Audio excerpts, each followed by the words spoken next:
It all started with a voice. There was no map, no itinerary, just a command. Go. I was 75 years old. At that age, we should be settling down, not pulling out stakes.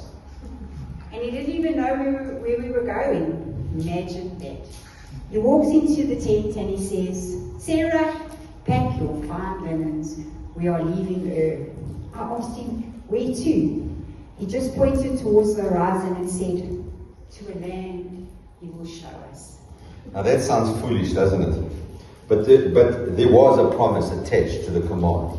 He said he would make a great nation out of us. He promised that through our family, every family on the earth would be blessed. The family part was the hardest to swallow.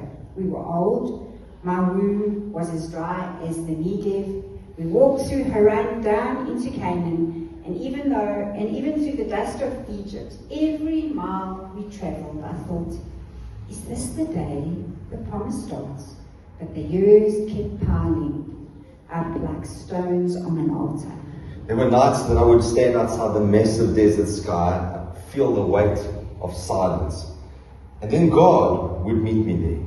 He told me to look at the stars, to try and count them. And he said, so shall thy offspring be. I wasn't quite as patient. I tried to help God along the way. Take it from me, usually ends in a mess. I even laughed at the messenger who came to our tent and said that I was going to have a son in a year. I was 90. I thought God had a very, very strange sense of humor. But God was faithful. The journey wasn't just about moving our feet across the dirt, but it was about moving our hearts towards trust. We weren't just looking for a piece of land. No, we were looking for a city with foundations, the one designed by God himself. When Isaac finally arrived, his name meant laughter.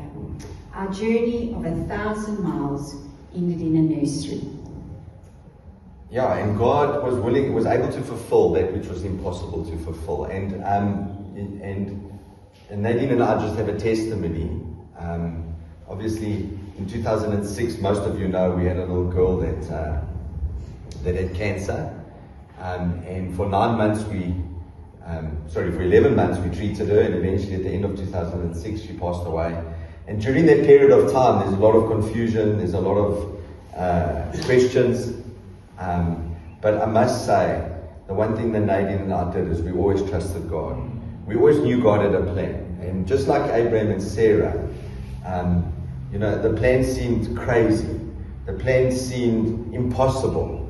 They were too old to have children. They were barren. God was able to fulfill. And in our lives, even in our lives, the plan seemed difficult.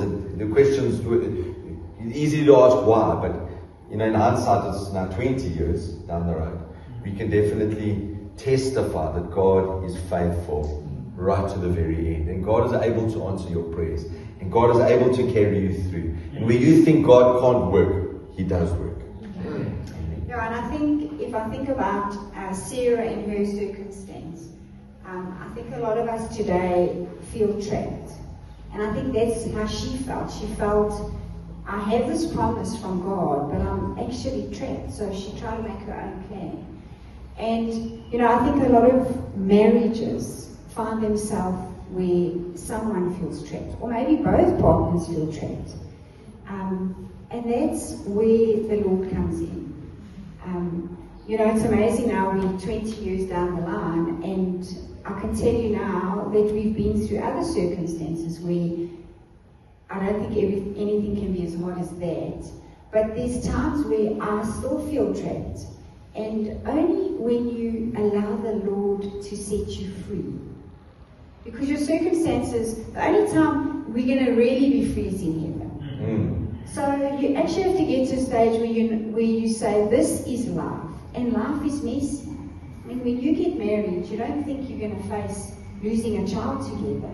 You don't sign up for that. But it's there. What are you going to do?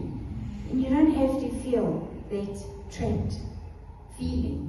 Because God can set you free now. On this earth, in this world. Amen. He's the only one that can do it. Amen. And that's why we have camps like this, where we can take time and look at each other. Some of us have been very short, like a few minutes. Other of us we've been on a journey together and we've walked that dusty road. But that's why you're here this weekend. Stop and take this time. You don't have children here, you don't have any influences, you don't need to cook, you don't need to clean, you don't need to go anywhere. Take this time, look in each other's eyes again, and stop and think, why did we get married? What did we sign up for? Because ultimately you sign up to win. You don't sign up to get divorced, you don't sign up to leave. You sign up to win this battle. And that's just my encouragement, because God has so many beautiful promises, and we got to just embrace them and enjoy them. And it is beautiful. Marriage is beautiful. We'll be married 28 years soon, just now, next week. 2 weeks, yeah. 2 weeks. And like we always say, we're still on honeymoon. It's beautiful, it's wonderful, but we've done nothing. Yeah, the Lord's it's just the Lord that's done it all. Amen.